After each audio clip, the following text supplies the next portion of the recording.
ഇപ്പോൾ ഹൈക്കോടതി ഇതിൻ്റെ അക്കൗണ്ട് നിരത്തിയല്ലോ. ജസ്റ്റിസ് CS സുധ അവരുടെ ബെഞ്ചാണ് ഇത് പരിഗണിച്ചത്. ഇപ്പോൾ കഴിഞ്ഞ വർഷമായിരുന്നു CBI അന്വേഷണം വേണമെന്ന് പറഞ്ഞുകൊണ്ടുള്ള ബെഞ്ച്. അപ്പോൾ അതിൽ പറഞ്ഞിരിക്കുന്ന കാര്യങ്ങൾ, ആ വിധിയിൽ പറഞ്ഞിരിക്കുന്ന ഇന്ന കാര്യങ്ങളെല്ലാം പരിശോധിക്കണമെന്ന് ഹൈക്കോടതി ഒരു നിർദ്ദേശം അവർക്ക് കൊടുത്തു.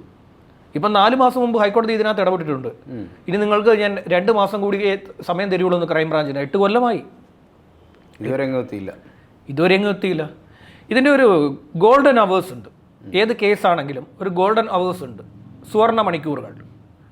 ആ സമയത്തിനുള്ളിൽ കേസ് പിടിക്കാൻ നിന്നില്ല എന്നുണ്ടെങ്കിൽ പിന്നെ അത് കിട്ടുക എന്ന് പറയുന്നത് വലിയ പാടാണ്.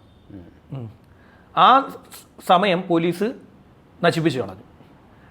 ആ ഒരു ആദ്യ മണിക്കൂറുകളിൽ പോലീസ് കൃത്യമായൊരു നടപടി സ്വീകരിച്ചിരുന്നെങ്കിൽ ഇതിൻ്റെ മരണം ആത്മഹത്യയാണോ അല്ലെങ്കിൽ അത് ആരെങ്കിലും ഇതിനെ വെള്ളത്തിലേക്ക് എടുത്ത് എറിഞ്ഞതാണോ എന്നുള്ള കാര്യങ്ങൾ വ്യക്തത വരും. പിന്നെ ഇതിൻ്റെ ശരീരത്തിലെ ഇഞ്ചുറീസ് അത് സംശയപരമാണ്.